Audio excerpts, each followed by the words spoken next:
I know this isn't fantasy stuff, but I did want to talk to you about how to tune a guitar. So if you don't have a tuner, this is what I do, and it's called, like, I think of it as lining up the frequencies, lining up the wobble. And so this is the guitar. I don't even know what it sounds like. Out of tune. Sounds very out of tune. Okay, let's assume I don't have a tuner. What I'm gonna do is each string I'm gonna start on the A string, actually, not this one, but this one. I'm gonna put my finger over the 12th fret and just pluck that string. Now you've got to start with one string in tune. So what I'll do, if there's a piano or a fixed instrument or an instrument that's already in tune, I'll say, give me an A. And then I tune this to their A. Let's just assume that that's already been done, so that I can show you how to tune it with itself. The goal is to get the guitar resonating with itself. Okay, and there are two notes that people, well, technically three notes. There are two notes that you should tune to when you're tuning a guitar. Either the octave or the unison. And I guess the third one, those are the two main ones. The third one is you can tune it to fifths. Power chords. Okay, we're gonna tune the unison because I think that one that's just the one that I've been liking a lot. So you're gonna go, so I'm hitting the harmonic on the 12th fret. Right over the 12th fret, you just pluck it and then you can let go. That's sort of the key. Hey, Charlotte. And then as that's ringing out, I'm gonna hit the 7th fret of the next string over. She might be hungry. And I want you to listen, this is kind of a gift because these strings are incredibly out of tune. And what you can hear, well, hopefully, what I can hear, and hopefully you can hear on the phone, is that these strings are actually, there's this wobbling sound up top.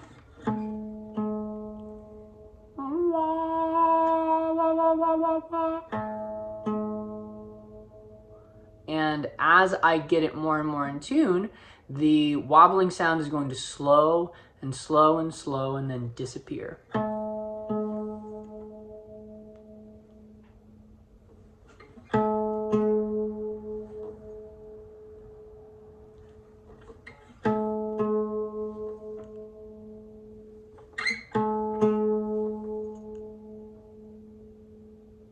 You can hear it slowing down. Wah, wah, wah, wah, wah.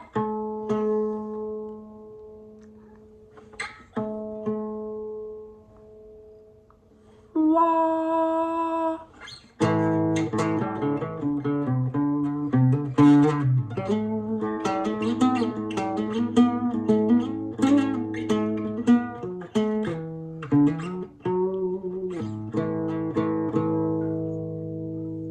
And then I just do that with every string. So this is 12th string, then 7th fret. I'm gonna just pretend that I've done that. For the G string and the B string, you've got to go a fret higher because the B is weird. So G string, 12th fret, 8th fret on the B. But again, you know, B to the E is gonna be 12th and then 7. And then at the very end, the lowest string, I'll tune the lowest string.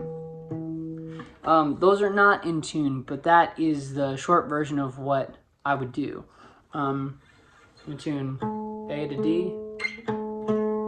You've already got the A fixed, so once you've got the A fixed, don't tune it again. Then D to G.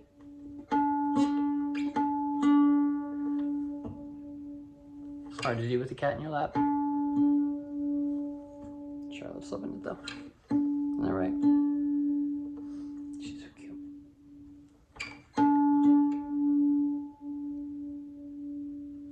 Wah, wah, wah, wah, wah, wah, wah, wah.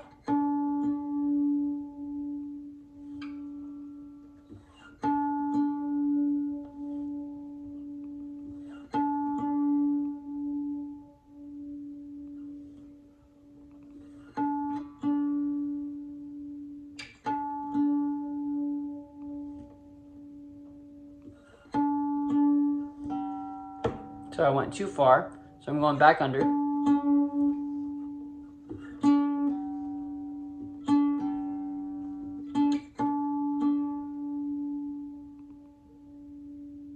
Pretty good.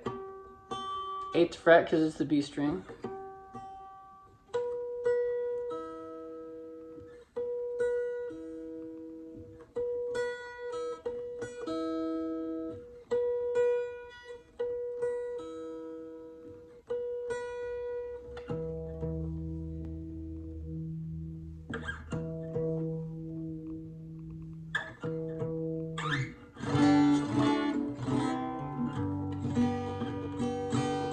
And I always like to test it with the G chord.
Basically what I do. And you'll see at the end there, the top and the bottom E string, I also need to change these strings. Really new or very old strings will often need a whole lot of tuning love. And if that happens, what I'll do is I'll actually take, this is gonna throw it all out of tune, so I'll do it at the very end. I'll take every single string and I'll pull it off of the fretboard and I'll loosen it up all around. I'm not trying to yank it out, but I am trying to put pressure. I'm trying to put stress on here and on here, on the nut and on the bridge is what those are called. And then I'll tune the whole thing. Oftentimes, especially if I have the time to, I will tune the A string to a tuner, and then I'll tune the rest of the guitar to that A string. A is kind of a special frequency. You don't start low because that's at the bottom of our hearing. We can still hear that, but we hear more of the resonances above. With the A string, we can hear that really well. That's in the meat and the sweet spot of our hearing range. So you always want to start there, work upward, and then sort of do that low frequency last, because the important thing with those low frequencies, and this does go with like if you're orchestrating for a band, like let's say you've got a rock band and you're trying to figure out how to get a really polished sound for something. If you're doing punk, do whatever you want, that's the whole point. But like if you want everything to sound really in tune and really tight, you want to tune all of the more trebly instruments, like the mid and then low treble, and then tune everything to those and make sure that the bass, for example, is resonating with the ones above it. Because we can't always hear when the bass is in tune, but if the bass is in tune, the whole sound gets more clarity. And also like the whole sound, even when it's quieter physically, it'll actually sound louder because of, well, for reasons that are related to the harmonic series that don't really matter. But tune A string and above, and then tune the low E.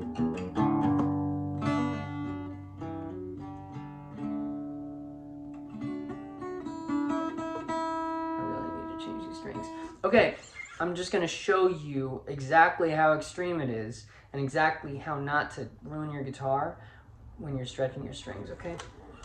You're going to take your guitar like this. Like I've got one of these strings and I'm never holding. I'm always I'm trying to get it used to moving. And I go all the way up Go all the way down. And I'm just trying to loosen it up around the bridge of the nut, because when there's tightness there, they slip.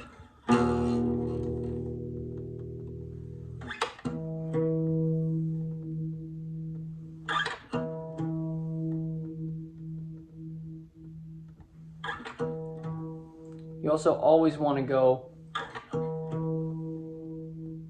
sharper if possible, because it just naturally, like the string grips more if you're tightening it. If you're loosening it, it could slip and go lower.